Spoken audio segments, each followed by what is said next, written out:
నెహెమ్యా గ్రంథము 10వ అధ్యాయం 1 నుంచి దాదాపుగా 26 వచనాలు, వచనం వెంబడి వచనం మనం చదువుదాం. దయచేసి నేను ఒక వచనం చదువుతూ ఉండగా మీరు కూడా ఒక వచనం చదవండి. మేము ఒప్పుకొని చెప్పిన దానిని బట్టి ఒక స్థిరమైన నిబంధన చేసుకొని వ్రాయించుకొనగా మా ప్రధానులను, లేవీయులను, యాజకులను దానికి ముద్రలు వేసిరి. దానికి ముద్రలు వేసిన వారెవరనగా అధికారియగు అకల్య కుమారుడైన నెహెమ్యా, సిద్కియా, పషూరు, అమర్యా, మల్కియా,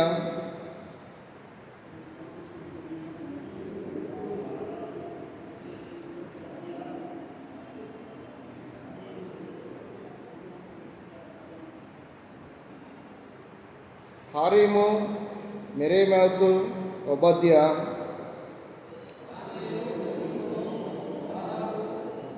మెషుల్లాము, అబియా, మియామీను,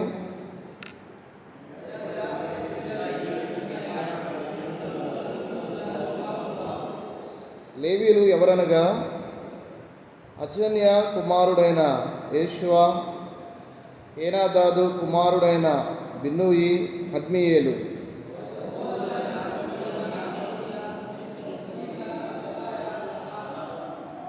మీకా, రేహాబు, అషబ్యా, హోదియా, బానీ, బెనీను అనువారు.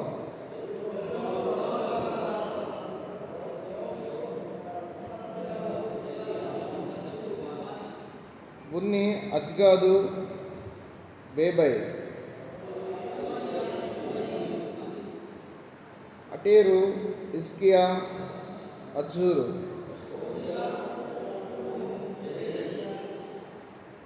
హారీపు, అనాతోతు, నేబై,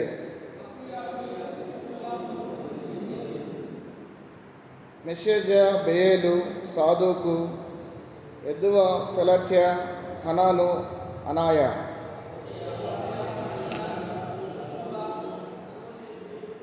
హల్లోహిషు, ఫిల్హా, షోబేకు, అహియా, అనాను, ఆనాను. అయితే జనుల్లో మిగిలిన వారు అనగా దేవుని ధర్మశాస్త్రమునకు విధేయునగినట్లు దేశపు జనులలో ఉండకుండా తమను తాము వేరుపరుచుకునిన యాజకులు, లేవీయులు, ద్వారపాలకులు, గాయకులు, నెతనీయులు అందరూ దేవుని దాసుడైన మోషే ద్వారా నియమించబడిన దేవుని ధర్మశాస్త్రాన్ని అనుసరించి నడుచుకొనుచు మన ప్రభు అయిన యెహోవా నిబంధనలను, కట్టడలను ఆచరించదుమని శపథం పూని ప్రమాణం చేయుటకు కూడిరి. మంచిది. మనం చదువుకున్న లేఖనాలు మన వినికిల్లో దేవుడు దీవెనకరంగా మార్చునుగాక. దాదాపుగా ఈ యొక్క 10వ అధ్యాయంలో 39 వచనాలు ఉన్నాయి. సో 39 వచనాల్లో సారాంశం ఏంటంటే ప్రజలతో నిబంధన చేయించిన నెహెమ్యా, ప్రజలతో నిబంధన చేయించిన నెహెమ్యా. ప్రజలందరూ ఒక శపథాన్ని పూనారనమాట నిబంధన చేయడానికి. సో ఇది ప్రాముఖ్యంగా అంశం ఏంటంటే ప్రజలతో నిబంధన చేయించిన నెహెమ్యా. సో వీటిని 2 భాగాలుగా మనం విభజించుకోగలిగితే 1 నుంచి 26 వచనాలు నిబంధన చేసిన ప్రజలు, నిబంధన చేసిన ప్రజలు. అలాగే 27 నుంచి 39వ వచనం వరకు నిబంధన చేసిన వారి నిర్ణయాలు, నిబంధన చేసిన వారి నిర్ణయాలు. పిల్లల 9వ అధ్యాయంలో దేవుని కృపను జ్ఞాపకం చేసుకున్నారు. నిజంగా వారి జీవితాల్లో దేవుడు చేసిన మేలుని జ్ఞాపకం చేసుకున్నట్లుగా మనం గత 9వ అధ్యాయంలో మనం చూడగలిగాము. ప్రజలు చక్కగా వారు ప్రార్థన చేస్తూ ఉన్నారు. 9వ అధ్యాయమే ప్రార్థన. దేవుని మహింపరిచారు, దేవుని కృపను జ్ఞాపకం చేసుకున్నారు, పాపాలను ఒప్పుకొని దేవుని వైపు తిరిగారు. సో వారు అందరితో ఆగిపోవట్లేదు, కానీ దేవునితో ఒక నిబంధనను వారు చేసుకుంటా ఉన్నారు. ప్రియులారా, దేవుని యొద్ద వారు నిర్ణయాలు తీసుకుంటా ఉన్నారు. నిజంగా వారి జీవితాల్లో వారు నిబంధనను మీరారు. దేవుడు చేసిన ఆ నిబంధనలు, కట్టడలు వారు మీరిన వారుగా ఉన్నారు. ఇశ్రాయేలు ప్రజలు ఎవరికి ఇష్టం వచ్చిన రీతిగా వారి జీవితాలు ఉన్నాయి.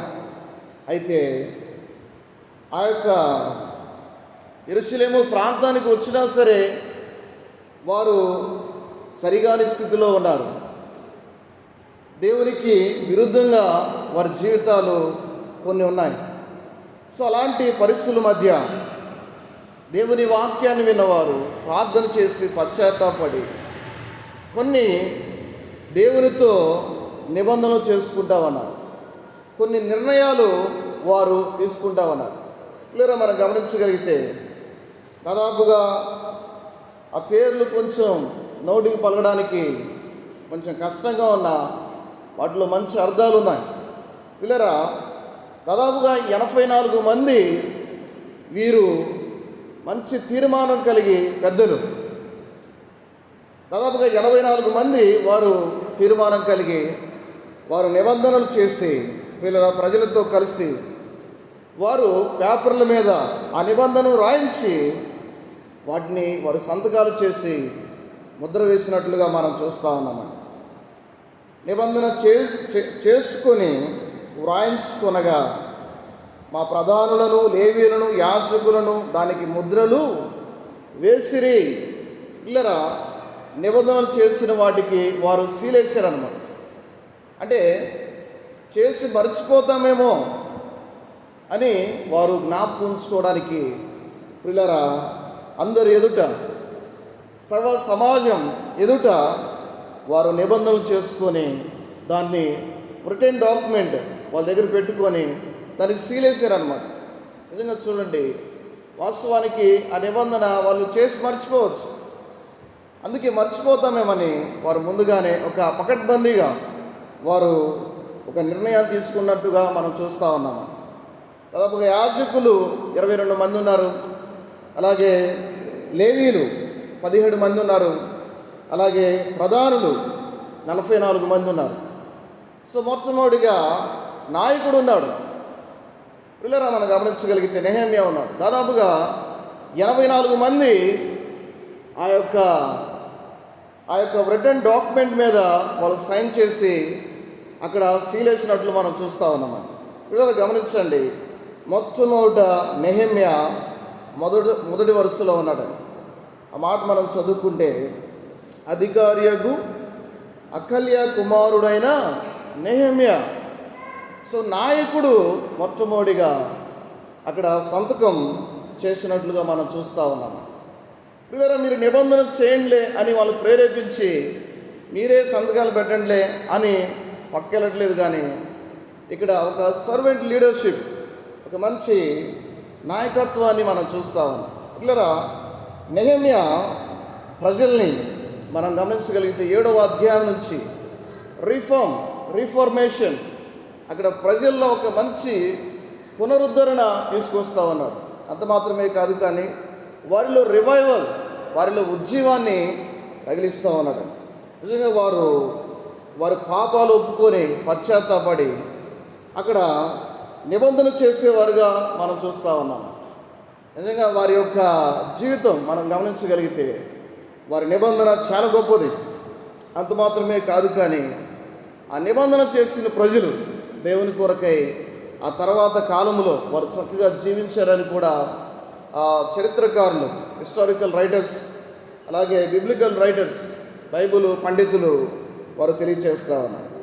లేదా రెండవది మనం చూస్తే నిబంధన చేసిన వారి నిర్ణయాలు, మరి దాదాపుగా ఎక్కువ విషయాలు మనం చూడబోతా ఉన్నాం. సో 1 నుంచి 26 వచనం వరకు కూడా మనం చెప్పుకోగలిగితే చాలా విషయాలు ఉన్నాయి.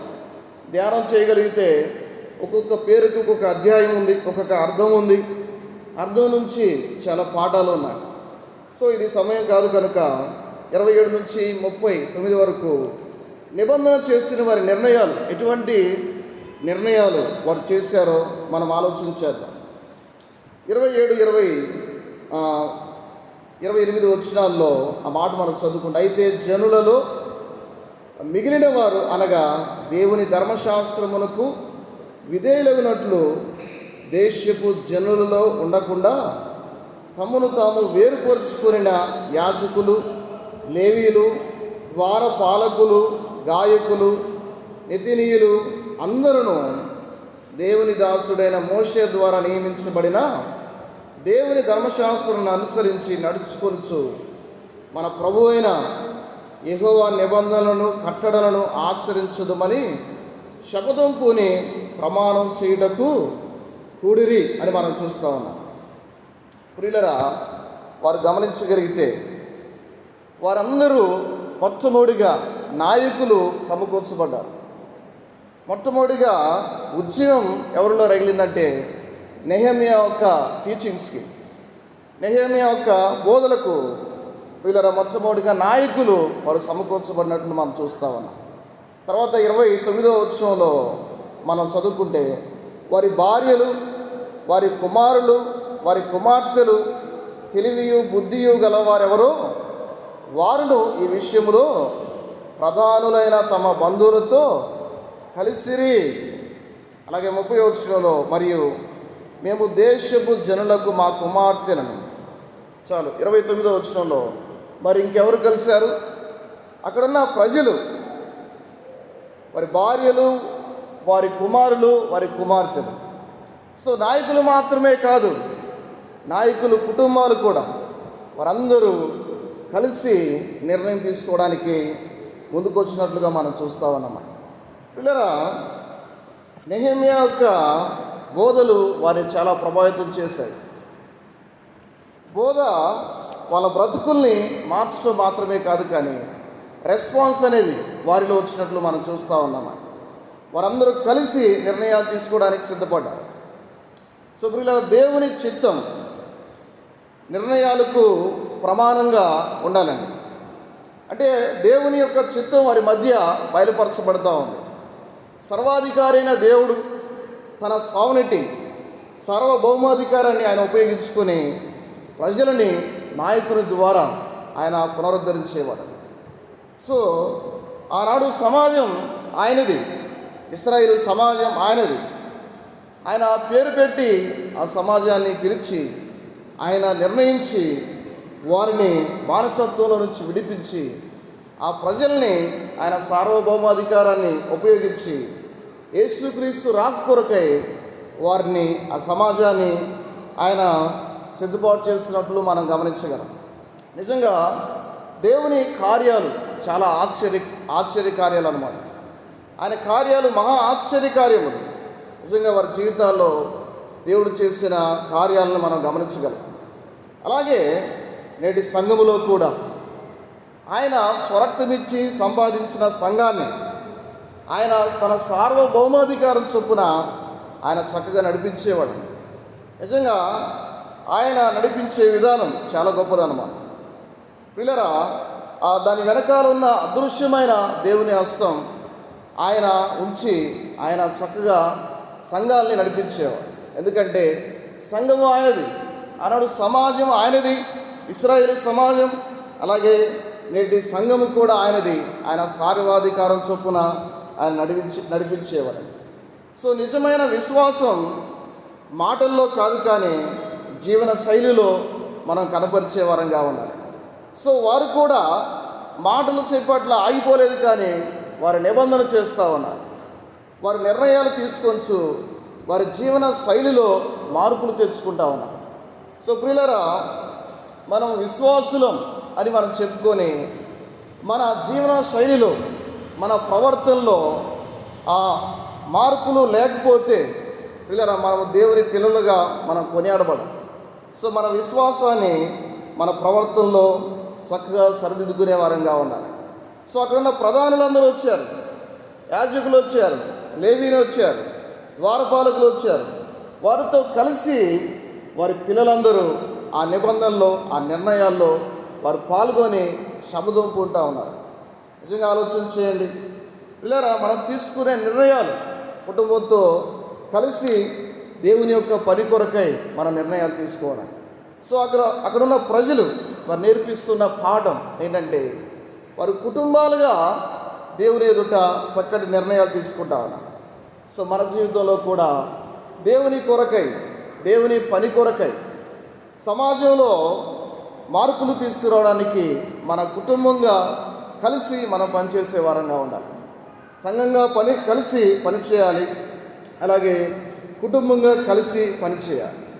వీళ్ళగా వారు చేస్తున్న నిర్ణయాలు మనం గమనించగలిగితే ఆ మాట మనం చదువుకుంటే 31వ వచనంలో ఏంటంట, మరియు మేము దేశపు జనులకు మా కుమార్తెలను ఈయకయు వారి కుమార్తెలను మా కుమారులకు పుచ్చుకొనకయు ఉందుమనియు.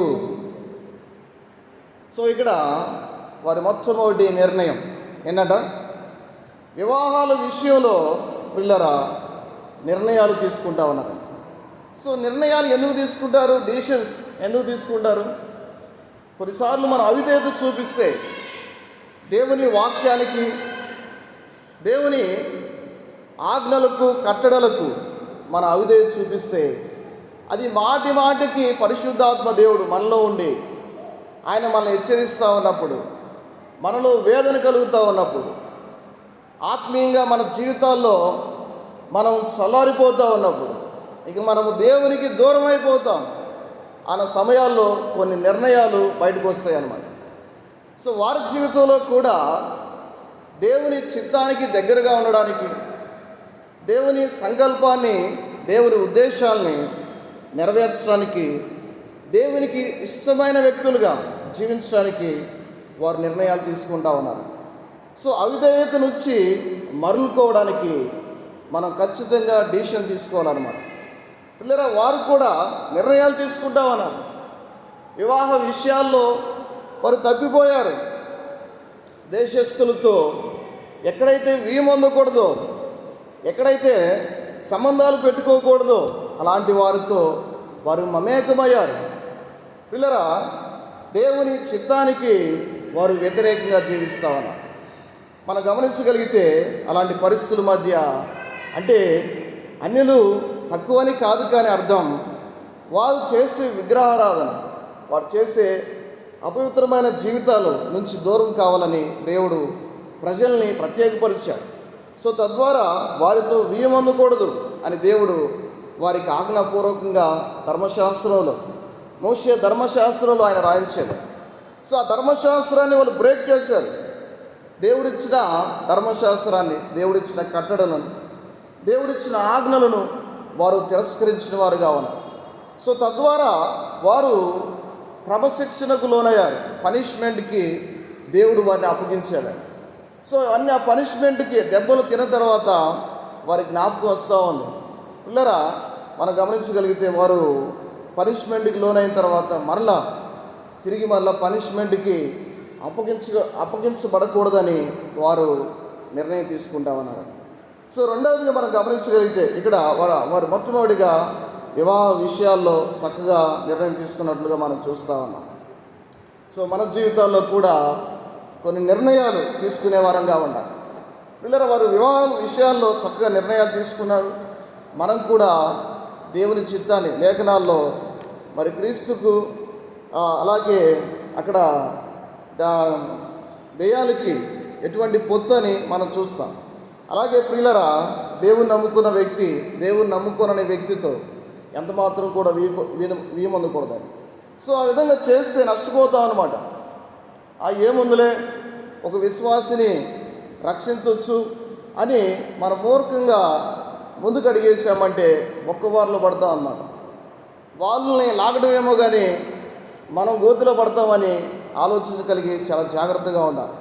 సో ప్రియులరా, లోక సంబంధమైన శరీరాశ, నేత్రాశ ఇలాంటి విషయాల్లో మనం వాటికి లోనై ఆ విషయాల్లో బోల్తపడగా చక్కగా మంచి డిసిషన్స్ కలిగి దేవుని చిత్తములో చక్కగా మనము మన కుటుంబాల్లో వివాహాలు జరిగించే వారంగా ఉండాలి. ఒకవేళ మనం దేవుని చిత్తాన్ని క్రాస్ అయితే దాని యొక్క తీవ్రత, దాని యొక్క పర్యవసనం చాలా తీవ్రంగా ఉంటుంది అన్నమాట. సో గమనిస్తూ మంచి నిర్ణయాలు కలిగి మన జీవితంలో మన కుటుంబాల్లో కలిగి ఉన్నాం. యవనస్తులు మంచి డిసిషన్స్ కలిగి ఉండాలన్నమాట. సో ఈ లోకములో అంతా లస్ట్ అనమాట, అపవిత్రత. సో లవ్ అని, ప్రేమ, దోమ అని యవనస్తుల జీవితాలు పాడు చేసుకోనక దేవుని కొరకై జీవిస్తూ మంచి ఆయన సంబంధాలు ఇచ్చేవాడు, మంచి వివాహాలు చేసేవాడు. ఆయన మనకంటే ఆయన మంచి ప్రణాళిక కలిగిన వాడు. సో అది ప్రేమ కాదు, లస్ట్ అనమాట, అపవిత్రత. పిల్లరా, అది గమనిస్తూ మనం చక్కగా యవనస్తులు చక్కటి నిర్ణయాలు కలిగి దేవుని యొక్క చిత్తంలో ముందుకు కొనసాగాలని ప్రేమపూర్వకంగా తెలియచేస్తా ఉన్నాను. రెండవది మనం చూస్తే వారి నిర్ణయం మనం చూద్దాం. అక్కడ దేశపు జనులు ప్రతి దినమందు అమ్మకపు వస్తువులనే కానీ భోజన పదార్థములనే కానీ అమ్ముటకు తెచ్చిన ఎడల విశ్రాంతి దినమును కానీ పరిశుద్ధ దినములలో కానీ వాటిని కొనకుందమనియు ఇక్కడ మరొక నిర్ణయం. పిల్లలు మనం గమనించగలిగితే విశ్రాంతి దినానికి సంబంధించిన నిర్ణయం. వారు విశ్రాంతి దినం వారు పరిశుద్ధంగా ఆచరించాలి ధర్మశాస్త్రం ప్రకారం. సో ఆ విశ్రాంతి దినాన్ని కూడా వాళ్ళు బ్రేక్ చేస్తూ ఉన్నారు, దాన్ని క్రాస్ చేసి వారు జీవించారని. సో ఆ విశ్రాంతి దినమున ఆ వస్తువులు వస్తుంటే కూడా ఒకవేళ ఆ ఏరియాలో, ఆ బబులోను దేశంలో ఆ చౌకకి వస్తూ ఉన్నప్పుడు పరిశుద్ధంగా ఆచరించవలని ఇశ్రాయేలు ఆ వీధుల వెంట, బజార్ల వెంట తిరుగుతూ ఆ యొక్క నిబంధనని వారు క్రాస్ చేశారని. పిల్లలు మనం గమనించగలిగితే విశ్రాంతి దినాన్ని వారు ఎంత మాత్రం చక్కగా పరిశుద్ధంగా ఆచరించవలసిన విశ్రాంతి దినాన్ని వారు ఆచరించలేనటువంటి స్థితిని మనం గమనించగలమా. సో అందుకే వారు నిర్ణయం తీసుకుంటూ ఉన్నారు, ఏంటంటే మేము చక్కగా దాన్ని విశ్రాంతి దినాన్ని ఆచరిస్తాం అని దేవుని దగ్గర నిర్ణయం తీసుకుంటా ఉన్నారు. ప్రియులరా, మన జీవితాల్లో కూడా ఆనాడు విశ్రాంతి దినం, నేడు ప్రభు దినం. ఈ ప్రభు దినాన్ని పరిశుద్ధంగా ఆచరిస్తూ ఉన్నామా? ప్రభు దినాన్ని మనం పరిశుద్ధంగా చక్కగా ఆయన లేఖనాల చొప్పున ఎడతెగక మనము ఆచరించగలుగుతా ఉన్నామా? ఆలోచించేద్దాం. ఒకవేళ కూలి ఎక్కువ ఇస్తున్నారంటే, పల్లెటూరులో ప్రాముఖ్యంగా కూలి ఎక్కువ ఇస్తే ఇక ఆ రోజు ఉల్టా అనమాట అంతా. ఇప్పుడు గమనించగలిగితే దేవుని మందిరాన్ని మానుకుంటారు. కొన్నిసార్లు ఏదో కొన్ని ప్రమోషన్ల కొరకు, కొన్ని పరిస్థితుల మధ్య మందిరాన్ని మనం, ఆ పరిశుద్ధ దినాన్ని మనం కొన్నిసార్లు త్రోసివేస్తాం. ఆనాడు వారు నిర్ణయం తీసుకున్నారు చక్కగా ఆచరిస్తామని. మనం నిర్ణయం కలిగి ఉన్నామా? ప్రభు దినాన్ని ఎడతెగక ఆచరించే విషయాల్లో చక్కగా ప్రభు చిత్తాన్ని నెరవేర్చే విషయంలో చక్కగా మనం ఎడతెగక జీవిస్తూ ఉన్నాం. వీళ్ళ 52 ఆదివారాల్లో ఎన్ని వారాలు మనము తీసివేస్తూ ఉన్నాం ప్రభు కొరకై? ఒకసారి ఆలోచించేద్దాం. 52 వారాల్లో, ఆదివారాల్లో ఎన్ని వారాలు మిస్ అవుతూ ఉన్నాం? పరిశుద్ధంగా ఆ యొక్క వారాలని మనం ఆచరించే వారంగా ఉండాలి. అటువంటి నిర్ణయం తీసుకోవాలి. ఈ 365 రోజుల్లో, సంవత్సరంలో ఒక్క ఆదివారం కూడా మానుకోను అనే నిర్ణయం మనం తీసుకోవాలి. నిర్ణయాలు చేస్తేనే మన జీవితం, నిర్ణయాలు చేస్తే ప్రియులరా వాటిని చక్కగా మన జీవితాల్లో వాటిని నెరవేర్చడానికి అవకాశం ఉంటుంది అన్నమాట. సో నిర్ణయం అనేది మన జీవితాలు లేకపోతే నెరవేర్చడానికి అవకాశం ఉంటుంది. సో నిర్ణయం తీసుకునే వారంగా ఉండాలి. ఇశ్రాయేలు ప్రజల్లో కూడా ఒకటి వివాహ విషయాల్లో నిర్ణయాలు తీసుకున్నారు, 2 విశ్రాంతి దినం విషయంలో నిర్ణయాలు తీసుకున్నారు, 3వది అక్కడ మనం చూస్తే విశ్రాంతి సంవత్సరానికి సంబంధించి మాట చదువుకుందాం. 7వ సంవత్సరమున విడిచిపెట్టి ఆ సంవత్సరములో బాకీదారుల బాకీలు వదిలివేయదమని నిర్ణయించుకుంటుమే. 7వ సంవత్సరం అనేది ఇశ్రాయేలుకి ప్రియులరా ఒక మంచి సంవత్సరం. 7వ సంవత్సరమున వారు పంట వేయకూడదు. 7వ సంవత్సరమున బాకీలన్నీ మాఫీ చేయాలి, రుణమాఫీలాగా మాఫీ చేయాలన్నమాట. ఒకవేళ 7వ సంవత్సరంలో 6వ సంవత్సరంలో ఎవరైనా బాకీకి వచ్చారనుకో, నెక్స్ట్ 7వ సంవత్సరంలో ఏం చేయాలి? మాఫీ చేయాలన్నమాట. సో ఇశ్రాయేలు ప్రజలు ఒకవేళ 6వ సంవత్సరంలో ఎవరైనా బాకీ కోసం వస్తే, అప్పుల కోసం వస్తే ఇవ్వకపోతే కూడా శాపం అనమాట దేవుని దృష్టిలో. పిల్లరా, ఇవ్వకపోతే కూడా శాపం దేవుని దృష్టిలో. సో వారు ఖచ్చితంగా తమ సహోదరుల్ని ఆదుకోవాలి. దేవుని యొక్క ధర్మశాస్త్రంలో ఉన్న విషయాలు. సో ఆ విషయాల్లో కూడా మీరు తప్పిపోయారు. ఆ బాకీ ఇచ్చే విషయాల్లో, అప్పులు ఇచ్చే విషయాల్లో, సహోదరుని ఆదుకునే విషయాల్లో వారు తప్పిపోయారన్నమాట. దేవుడు అనుగ్రహించిన ధర్మశాస్త్రం. అలాగే 7వ సంవత్సరమున వారి బాకీలు ఏమైనా ఉంటే, అప్పులు ఏమైనా ఉంటే వాటన్నిటిని మాఫీ చేయాలి. సో మాఫీ చేయకుండా 7వ సంవత్సరంలో వాటన్నిటిని వసూలు చేసుకుంటా ఉన్నారన్నమాట. దేవుని ధర్మశాస్త్రానికి వారు విరుద్ధంగా జీవిస్తూ ఉన్నారు. పిల్లలు అలాంటి పరిస్థితుల మధ్య వారు నిర్ణయం తీసుకుంటా ఉన్నారన్నమాట. మేము విశ్రాంతి సంవత్సరం 7వ సంవత్సర విశ్రాంతి ఆ యొక్క 7వ సంవత్సరమున మేము విడిచిపెట్టి ఆ సంవత్సరంలో బాకీదారుల బాకీలు వదిలివేయదు అని నిర్ణయం తీసుకుంటా ఉన్నారు. సో ఒకవేళ వారు చక్కగా ఆ నిర్ణయాలు తీసుకొని పిల్లలు ఒకవేళ 6వ సంవత్సరంలో అప్పిచ్చిన 7వ సంవత్సరంలో వారు తీర్చలేకపోతే అప్పుల్ని క్షమించిన దేవుడు వాళ్ళని ఆశీర్వదించేవాడు. ఏదో రీతిగా ఆ ప్రజల్ని ఆశీర్వదించేవాడు. సో అలాంటి ఆశీర్వాదాన్ని కోల్పోయామే అనే బాధతో వారు నిర్ణయం తీసుకుంటూ ఉన్నారన్నమాట. మేము బాకీలు రుణమాఫీ చేస్తాం అని ఒక మంచి నిర్ణయం తీసుకొని శబ్దం చేస్తూ ఉన్నారు. 3 నిర్ణయాలు మనం చూస్తూ ఉన్నాం. ఒకటి వివాహాల విషయాల్లో, అలాగే విశ్రాంతి దినాల విషయాల్లో, అలాగే విశ్రాంతి సంవత్సరం విషయంలో వారు మంచి నిర్ణయాలు తీసుకుంటూ ఉన్నారు. సో పిల్లలు కొన్నిసార్లు సహోదరులుగా అప్పు తీసుకున్నప్పుడు అప్పు తీర్చలేని పరిస్థితుల మధ్య ఒకవేళ మన పరిస్థితులు మెరుగ్గా ఉంటే వారిని మనం క్షమించే వారంగా ఉండాలి. ఒకవేళ వారు ఇవ్వగలిగి కూడా ఇవ్వలేక క్షమించంటే అది దేవుడే తీర్పురండి. సో దేవుడే మనం బ్లెస్ చేస్తాడు కనుక అది మనం గమనించి మనం నడుచుకునే వారంగా ఉన్నాం. సో పిల్లలు ఒక వ్యక్తికి అప్పు ఇచ్చేటప్పుడు మన సహోదరుడికి లేకపోతే సహోదరికి ముందుగానే నిర్ణయం తీసుకోవాలి. ఒకవేళ వస్తే ఓకే, రాకపోయినా ఓకే అని నిర్ణయం తీసుకొని మనం అప్పించే వారంగా ఉండాలి. అలాగే సహోదరులకు పరిస్థితుల మధ్య ఆదుకునే వారంగా ఉండాలి. చేయగలిగినంత సహాయం మనం చేసే వారంగా ఉండాలి. ఆ ప్రేమను మనం కనపరిచే వారంగా ఉండాలి.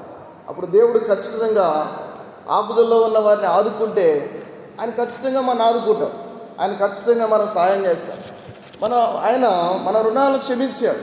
అలాగే ఇతరుల రుణాలని కొన్నిసార్లు కట్టలేని పరిస్థితి, పేదరికం, కటిక దారిద్ర్యం, అలాంటి పరిస్థితుల్లో కట్టలేని పరిస్థితుల మధ్య మనం క్షమించినప్పుడు దేవుడు కూడా పేదలను కనికరిస్తే ఆయన మిమ్మల్ని కనికరిస్తారని తెలియజేస్తా ఉన్నాడు.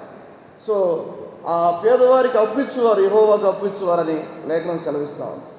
సో ఆయనకు మనం అప్పిస్తే ఆయన అప్పుని మనుషులైతే వాటిని అప్పియకుండా వదిలేస్తారు, కానీ దేవుడు ఖచ్చితంగా మనకి మంచి రెట్టింపుతో సాయం చేసేవాడు. సో పేదలకు సాయం చేసినప్పుడు, ఆపదలు ఆదుకున్నప్పుడు అది యెహోవాకు అప్పిచ్చినప్పుడు ఆయనకి ఇస్తే ఆయన ఉంచుకుంటాడా? ఆయన ఖచ్చితంగా మంచి ఆశీర్వాదంతో రెట్టింపుతో మనకు సహాయం చేస్తాడనమాట. ఏదో రీతిగా ఏదో విధంగా ఆయన మనకు సహాయం చేసేవాడు, ఆయన మనల్ని ఆదుకునేవాడు, ఆయన ఆశీర్వదించేవాడు. పిల్లరా, అటువంటి నిర్ణయాలు కలిగి ఒక క్రైస్తవులుగా మనం జీవించే వారంగా ఉండాలి. సో ఇక్కడ మనం గమనించగలిగితే ఇక్కడ వారు చిన్న చిన్న రాజీలు అనుకుంటాం. విశ్రాంతి దినం కదా, వివాహాలు కదా, అలాగే విశ్రాంతి సంవత్సరం కదా, ఆ చిన్న చిన్న రాజీ పడిన జీవితం, కాంప్రమైజ్ అయిన జీవితాలు ఎంత ఆత్మీయ నష్టానికి తీసుకొచ్చాయో మనం గమనించగలం. వారు ఆత్మీయంగా చాలా నష్టపోయారు అనమాట. అలాగే వారు శారీరకంగా కూడా క్రమశిక్షణకు లోనైపోయారు. పిల్లలను పోగొట్టుకున్నారు, పెద్దవారిని పోగొట్టుకున్నారు. చాలా తీవ్రమైన కఠిన శిక్షలతో ప్రియులారా అక్కడ నెబుకద్నెజరు వారిని శిక్షించినట్లు మనం గమనించగలము. సో చిన్న చిన్న రాజులే గొప్ప ఆత్మీయ జీవితంలో నష్టాలు తీసుకొచ్చాయి. సో కొన్నిసార్లు మనం కూడా ఏముందిలే, ఏం జరిగిద్దిలే అని చిన్న చిన్న విషయాల్లో రాజీ పడి ఆత్మీయంగా నష్టపోయిన వారు ఎంతమంది లేరు? ఆత్మీయంగా చల్లారిపోయి దేవునికి దూరం అయిపోయి మందిరం ముఖం కూడా చూడనటువంటి జీవితాలు చాలా ఉన్నాయి. పోకలుగా నేటి సంఘాల్లో వారి జీవితాలు ఒక పేపర్లాగా మనకు కనబడుతూ ఉన్నాయి. సో ప్రియులారా, మన జీవితంలో ఎంతమాత్రం కూడా దేవునికి విరుద్ధమైన వాటి విషయాల్లో, ఆత్మీయ జీవితానికి నష్టం తెచ్చే విషయాల్లో రాజీ పడక ప్రభు కొరకై మనం జీవించే వారంగా ఉన్నాం. 32 నుంచి 39వ వచనంలో కూడా దేవుని మందిర విషయంలో కొన్ని నిర్ణయాలు తీసుకుంటా ఉన్నాం. సో వారు వ్యక్తిగత జీవితాల్లో కొన్ని నిర్ణయాలు తీసుకున్నారు. అలాగే దేవుని మందిర విషయంలో కూడా వారు తీసుకునే నిర్ణయాలు మనం గమనించగలిగితే 32వ వచనంలో, మరియు మన దేవుని మందిరపు సేవ నిమిత్తం ప్రతి సంవత్సరము తులము వెండిలో 3వ వంతు ఇచ్చుదామని నిబంధన చేసుకుంటుమే. పిల్లరా గమనించగలిగితే ఇక్కడ ప్రతి సంవత్సరం దేవాలయానికి చెల్లించవలసిన ఆ చెల్లింపులు వారు చేయలేకపోయారన్నమాట. దేవుని మందిరానికి చెల్లించవలసినవి చెల్లించలేకపోయారు. బబులోనులో మందిరం లేదు, అయితే అక్కడ చెల్లించకపోయినా ఇక్కడ ఆ జెరుబ్బాబెలు నాయకత్వములో చక్కగా మందిరం కట్టబడింది. పిల్లరా రెండవ టెంపుల్, సెకండ్ టెంపుల్ రిబిల్డెడ్. కానీ వారి జీవితాల్లో ప్రతి సంవత్సరము దేవుని మందిరానికి ఇవ్వాల్సినవి చెల్లించలేకపోయారన్నమాట. సో వారు పశ్చాత్తాపడి దేవుని మందిరానికి ఇవ్వాల్సిన వాటిని కూడా ఇస్తాము అని నిర్ణయం తీసుకుంటా ఉన్నారన్నమాట. ఒకటి అక్కడ మనం గమనించగలిగితే అక్కడ మాటలు మనం చదువుకుంటే చదువుదాం. అక్కడ ఏమేమి వారు చెల్లించాలనుకున్నారు?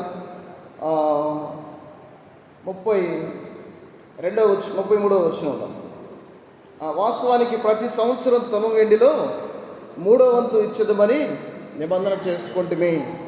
వాస్తవానికి ధర్మశాస్త్రంలో ఆ తులానికి వారు అరతులం చెల్లించాలన్నమాట. సో వారి ఉన్న ఆర్థిక పరిస్థితులను బట్టి ఇక్కడ 3వ వంతు చెల్లిస్తామని వారు నిబంధన చేస్తూ ఉన్నారు. పిల్లలు గమనించండి, వారు చక్కగా దేవుని నిర్ణయం తీసుకునే విధానం అసలు చెల్లించకుండా ఉన్నదానికంటే గుడ్డు కన్నా మెల్లమేలు అంటారు కదా. సో అట్లాగా వారు 3వ వంతు చెల్లిస్తామన్నారు. ఆ తర్వాత వారు చెల్లించే విధానం సవరింపబడిన రొట్టె విషయములోను, నిత్య నైవేద్యం విషయములోను, నిత్యము అర్పించు దహన బలి విషయములోను, విశ్రాంతి దినముల విషయములోను, అమావాస్యల విషయములోను, నిర్ణయింపబడిన పండుగల విషయములోను, ప్రతిష్ఠితములైన వస్తువుల విషయములోను, ఇశ్రాయేలులకు ప్రాయశ్చిత్తం కలుగుటకై పాప పరిహారార్థ బలుల విషయములోను, మన దేవుని మందిరపు పని అంతటి విషయములోను అలాగనే నిర్ణయించుకుంటుమే. మన దేవుని మందిర పని విషయములో మన దేవుని మందిర పని విషయములో అలాగుననే నిర్ణయించుకుంటామని తెలియజేస్తున్నారు. రొట్టె విషయములోను ప్రతి విశ్రాంతి దినమున 12 రొట్టెలు వారు యాజకులు పెట్టాలని. ఎన్ని రొట్టెలు? 12 రొట్టెలు ప్రతి విశ్రాంతి దినాన్ని పెట్టాలి. ఆ తర్వాత వాటిని రిమూవ్ చేసి మరలా 12 రొట్టెలు పెట్టాలన్నమాట. ఇప్పుడు చేయడం చాలా ఈజీ అనమాట, ఎందుకంటే ఆ పిండి మార్కెట్లో అన్నీ దొరుకుతుంది. కానీ అప్పుడు రొట్టెలు చేయడం చాలా కష్టం. 12 రొట్టెలు ఏముందని అనుకుంటారు అనమాట. కానీ ఆ పిండి తీసుకురావాలి, వాటిని దంచాలి, వాటిని రొట్టెలుగా చేయాలి, వాటిని అక్కడ ఏర్పాటు చేయాలి. పిల్లరా అది కష్టంతో కూడిందే. 12 రొట్టెలు ఏముంది అని అనుకోవచ్చు అన్నమాట. అది చేసే విషయంలో కూడా విఫలమయ్యారు. వారు నిర్ణయించుకుంటా ఉన్నారనమాట. రొట్టె విషయంలో మేము చక్కగా చేస్తామని నిర్ణయం చేసుకుంటా ఉన్నారు. నిత్య నైవేద్యం దహన బలి విషయములో అంటే ఉదయమున ఒక గొర్రెపిల్ల, సాయంత్రమున ఒక గొర్రెపిల్ల నిత్యము అర్పించాలి. ఆ దహన బలి వారు చక్కగా జరిగించాలి. ఎంత మాత్రం కూడా నిప్పు ఆరిపోకూడదు అనమాట. దహన బలిపీఠం మీద నిప్పు ఆరిపోకూడదు. సో వారు నిర్ణయం తీసుకున్నారన్నమాట, ఇది కూడా మేము చేస్తాం. అలాగే విశ్రాంతి దినమున 4 గొర్రె పిల్లలు అర్పించబడాలన్నమాట. విశ్రాంతి దినమున శనివారం. సో దాన్ని కూడా వారు చేయడానికి నిర్ణయించుకున్నారు. పిల్లరా, వాస్తవానికి అక్కడ ఆ ప్రజల మధ్య ఇవన్నీ ఇంతకుముందు కాలంలో మనం చూస్తే రాజులు ఇవన్నీ మెయింటెనెన్స్ చేసేవాళ్ళు అనమాట. దీనికి సంబంధించిన మందిర వ్యవహారం, మందిర పని విషయంలో రాజులు నిర్ణయాలు తీసుకొని చక్కగా జరిగించేవాళ్ళు అనమాట. కానీ ఇప్పుడు వారికి ఎవరు లేరు, రాజు లేరు. రాజు లేకపోవడం వల్ల వారి నిర్ణయాలు తీసుకోవాల్సిన పరిస్థితి ఏర్పడిందనమాట. రాజులు హతమైపోయారు, వారి మధ్య రాజు లేడు. అలాంటి పరిస్థితుల మధ్య వారి మందిర విషయాన్ని నిర్లక్ష్యం చేయకుండా మందిర విషయంలో నిర్ణయం తీసుకొని చక్కగా ముందుకు కొనసాగాలని వారు నిర్ణయాలు తీసుకున్నట్లుగా మనం గమనిస్తూ ఉన్నామండి.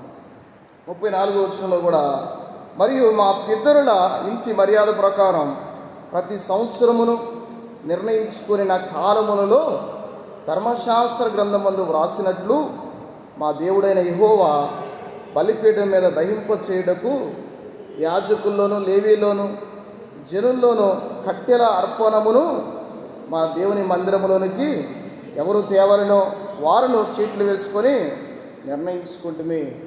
సో కట్టెల విషయంలో కూడా ఆ బలిపీఠంలో కట్టెలు అవసరం. ఈ కట్టెలు నరుకొచ్చే విషయంలో కూడా మా కుటుంబాల్లో వంతుల వారీగా చీట్లు వేసుకొని మేము నిర్ణయం తీసుకున్నామని తెలియజేస్తూ ఉన్నారు. సో మందిర విషయాల్లో వారు నిర్ణయాలు తీసుకున్నారు. చక్కగా కట్టెల విషయంలో కూడా నిర్ణయాలు తీసుకున్నట్లు మనం చూస్తూ ఉన్నాం.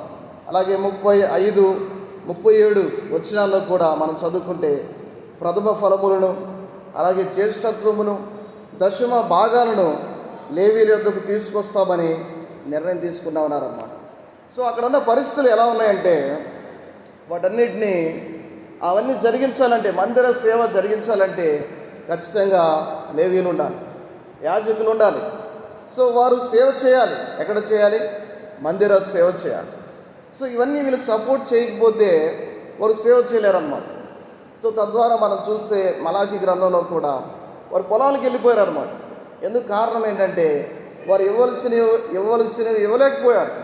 తద్వారా వారు పొలాలకు వెళ్ళవలసిన పరిస్థితి వచ్చింది. సో ప్రవక్త వారిని వచ్చి వారిని సరిదిద్ది పిల్లరా వాళ్ళు బలపరిచినట్లు మనం గమనించగలమండి.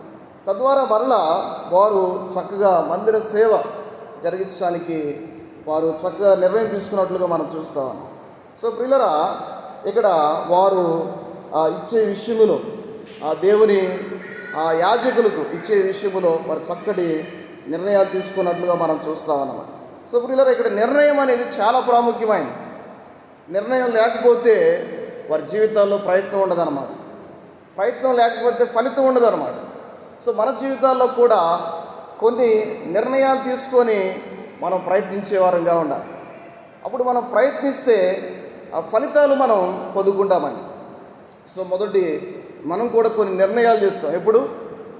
జనవరి 1 నూతన సంవత్సరంలో కొన్ని నిర్ణయాలు తీస్తాం, నిర్ణయాలు చేసుకుంటాం. అసలు ఆ నిర్ణయాలు మరి ఉన్నాయో పోయినాయో, ప్రయత్నాలు ఉన్నాయా లేవా? దాదాపుగా 6 నెలలు గడిచిపోయింది, 7వ నెల కూడా జరుగుతూ ఉంది. ఈ నూతన సంవత్సరంలో ఎటువంటి నిర్ణయం తీసుకున్నాం? మన జీవిత యాత్రలో క్రీస్తు కొరకై ఆత్మీయ జీవితంలో మంచి నిర్ణయాలు కలిగి ఉండాలి. సో ఆశపడు ప్రాణాన్ని ఆయన తృప్తిపరిచేవాడు. If you have desire, God will fulfil your desires. మనము ఆశ కలిగి ఉంటే, కోరిక కలిగి ఉంటే దేవుడు ఖచ్చితంగా వాటిని చక్కగా నెరవేర్చేవాడు అనమాట. సో మనం నిర్ణయం చేస్తే, ఆ నిర్ణయం చేసిన దాన్ని మనం ప్రయత్నిస్తే, ఖచ్చితంగా వాటి ప్రాక్టీస్లో మనం పెడితే ఆయన ఖచ్చితంగా మంచి ఫలితాలని మనం అనుభవించగలమని. సో ప్రియులారా, మీరు ఎట్టకేలకు అందరి ఎదుట మంచి నిర్ణయాలు తీసుకున్నట్లుగా మనం చూస్తూ ఉన్నామని. వ్యక్తిగత జీవితంలో మంచి నిర్ణయాలు తీసుకున్నారు. అలాగే దేవుని మందిర విషయంలో కూడా వారు ఎవరి వంతు చొప్పున వారు చక్కగా పనిచేస్తాం అని నిర్ణయాలు తీసుకున్నారు. సో మన జీవితాల్లో కూడా అటువంటి నిర్ణయాలు కలిగి ఉండాలండి. ప్రస్తుతం ఆ కుటుంబ సభ్యుడు తన బాధ్యతను నిర్వర్తిస్తే ప్రతి కుటుంబంలో ఎవరికి వారుగా బాధ్యత నిర్వర్తిస్తే ఆ కుటుంబం అనేది సక్రమంగా వెళ్తుంది అన్నమాట.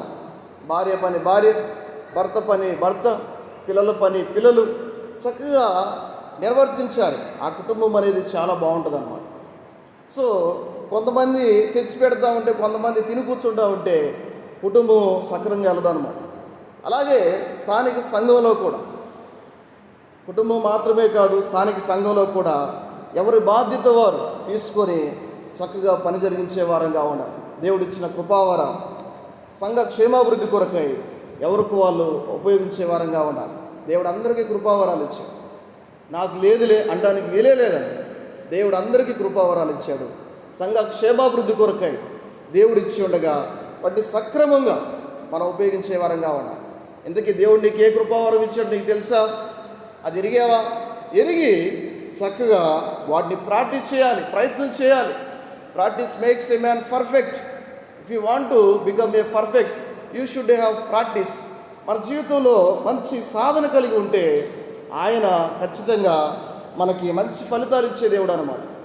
మనల్ని పరిపూర్ణతలోకి ఆయన నడిపించేవాడు. మనం పరిపూర్ణులమైతే, అందరూ పరిపూర్ణులైతే సంఘం పరిపూర్ణంగా ఉంటుంది అన్నమాట. పిల్లరా, మన జీవితంలో ప్రతి ఒక్కరము సంఘములో ఉండగా చక్కగా ఆ బాధ్యతలు నెరవేర్చే వారంగా ఉండాలి. సో వారి నిర్ణయాలు చాలా గంభీరమైనవి. దేవుడు మనకిచ్చిన నిర్ణయాలు కూడా మనం కూడా మంచి నిర్ణయాలు కలిగి చక్కగా వాటిని నిర్వర్తించే వారంగా మంచి ఫలితాలు సంఘానికి అలాగే సమాజంలో మనం తెచ్చే వారంగా మనం ముందుకు కొనసాగుదాం. చిన్న మాట మనం చదువుకుందాం. దేవుని వాక్యములో 119వ కీర్తన 12వ చరణం సహాయకరంగా చదువుకుందాం. 119వ కీర్తన 12వ చరణం చదవయా. 112 చదువుదాం. 119, 112. నీ కట్టడలను గైకొనుటకు నా హృదయమును నేను లోపరుచుకొని ఉన్నాను. ఇది తుద వరకు నిలుచు నిత్య నిర్ణయము.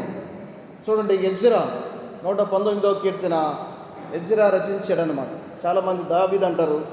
సో బైబిల్ రైటర్స్ ఎజ్రా అని డిక్లేర్ చేశారు. సో ఈ అన్ని మాటలు ఎజ్రా జీవితంలో నుంచి మనం చూడగలం.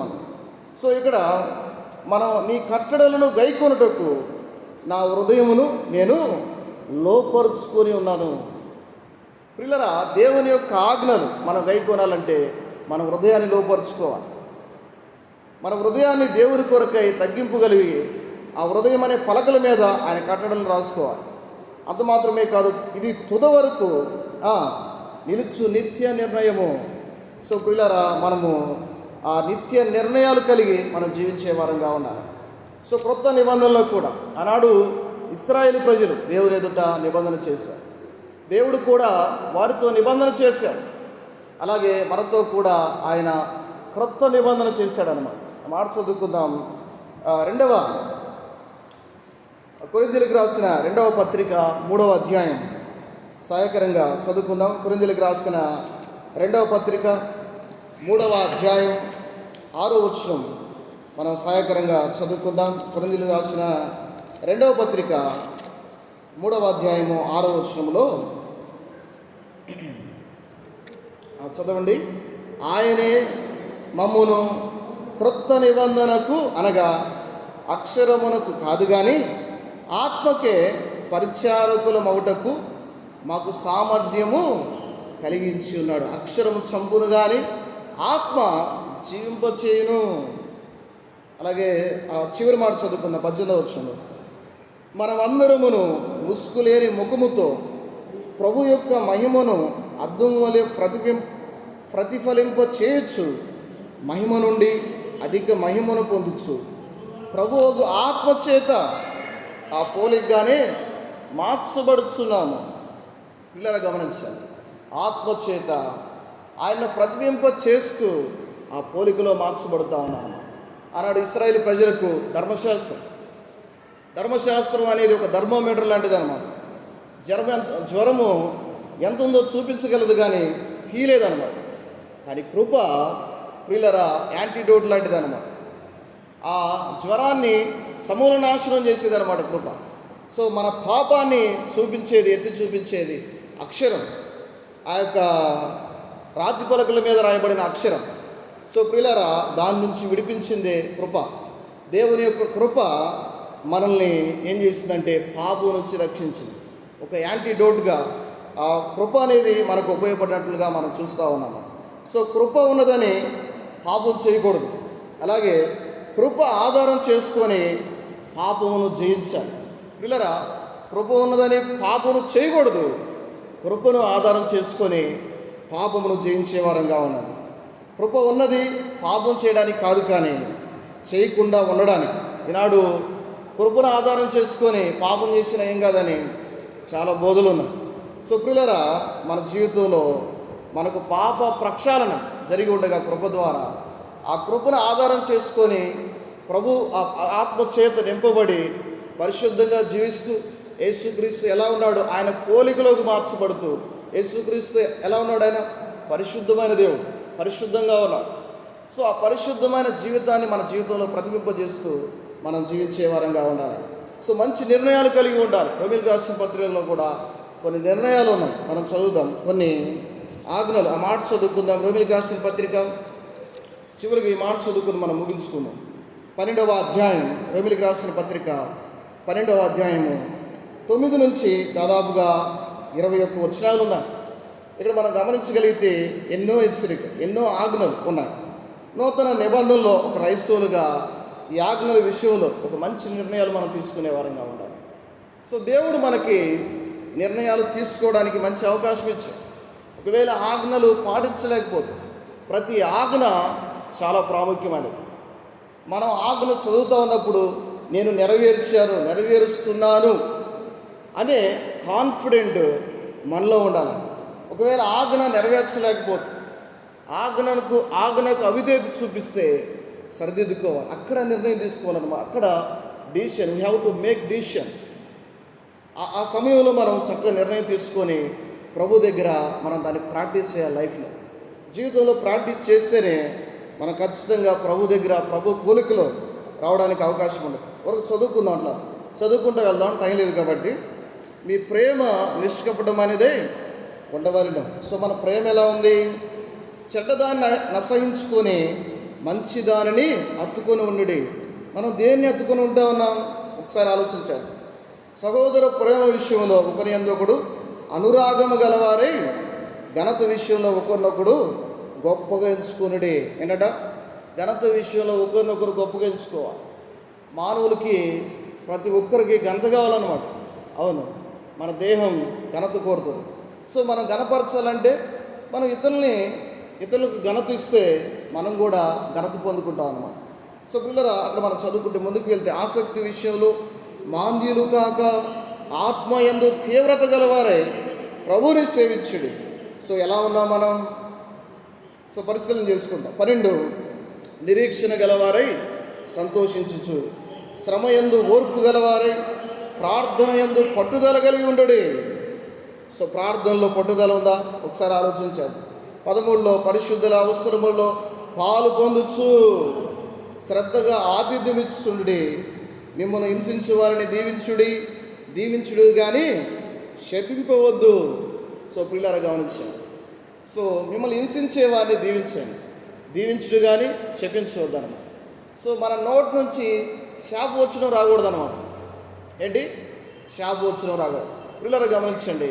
ఎవరైనా మిమ్మల్ని హింసిస్తే, ఎవరైనా మీకు హాని చేస్తే ఏం చేయాలంట? దీవించమని దేవుని వాక్యం సెలవిస్తూ ఉన్నాను.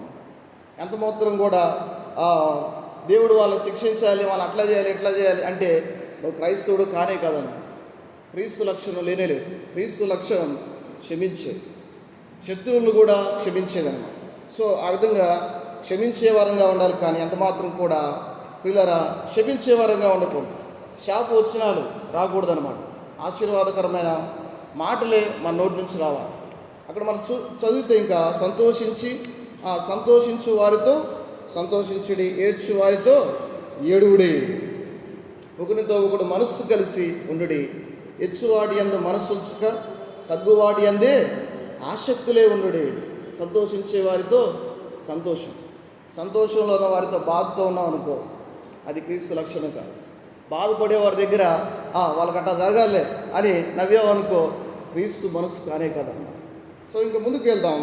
ఆ మాట చదువుకుంటే, కీడుకు ప్రతి కీడు ఎవరికి చేయవద్దు, మనుషులందరి ఎడల మనుషుల అందరి దృష్టికి యోగ్యమైన వాటిని గూర్చి ఆలోచన కలిగి ఉండడి. శక్యమైతే మీ చేతనైనంత మట్టుకు సమస్త మనుషులతో సమాధానంగా ఉండుడి. సో అందరితో ఎలా ఉండాలంట? సమాధానంగా ఉండాలంట. చదువుకుందాం ఇంకా. అక్కడ ప్రియులారా, మీకు మీరే పగ తీర్చుకొనక దేవుని ఉగ్రతకు చోటియ్యుడి. పగ తీర్చుట నా పని, నేనే ప్రతిఫలం నిత్తును అని ప్రభు చెప్పుచున్నాడని వ్రాయబడి ఉన్నది. కాబట్టి నీ శత్రువుల ఆకలి కొని ఉంటే అతనికి భోజనం పెట్టు, దప్పికొని ఉంటే దాహమిమ్ము. అలాగూ చేయటం వలన అతని తల మీద నిప్పులు గొప్పగా పోయేదువు. కీడు వలన జయింపబడక మేలు చేత కీడును జయించును. సో ప్రియులరా, అక్కడ మనం గమనిస్తామని చాలా హెచ్చరికలు, చాలా ఆజ్ఞలు క్రొత్త నిబంధనలో దేవుడు మనకు అనుగ్రహించాడు. సో ఈ వాక్యాలు మనం చదువుకుంటూ వాటిని జస్ట్ మీకు కొన్ని చూపించడం చాలా ఉన్నాయి. ఈ వాక్యాలు మనం చదువుకుంటూ వాటిని మన జీవితంలో ప్రాక్టీస్ చేయాలన్నమాట. మన మంచి నిర్ణయం. ఒకవేళ నీవు దేవుని వాక్యానికి అవిధేయుడుగా ఉన్నావా, అవిధేయురాలుగా ఉన్నావా, ఆ విషయంలో నిర్ణయం తీసుకోవాలి. ఈ రోజు నుంచి నేను ఇలా ఉంటాను, దేవుని వాక్యాన్ని కట్టుబడి ఉంటాను, నా జీవితంలో ప్రాక్టీస్ చేస్తాను అని ఒక నిర్ణయం తీసుకొని మనం చక్కగా ప్రభువు నా మహిమార్థం కొరకై మనం జీవించే వారంగా ఉండాలి. సో మన జీవితంలో మాటి మాటికి దేవుని వాక్యం విషయంలో అవిధేయత చూపుగా, దేవుని వాక్యానికి విధేయత చూపుతూ దేవుని యొక్క బాటలో చక్కగా మనం నడవడానికి, ఆ విధంగా చక్కగా జీవించడానికి పరిశుద్ధాత్మ దేవుడు సహాయం చేయగలరు.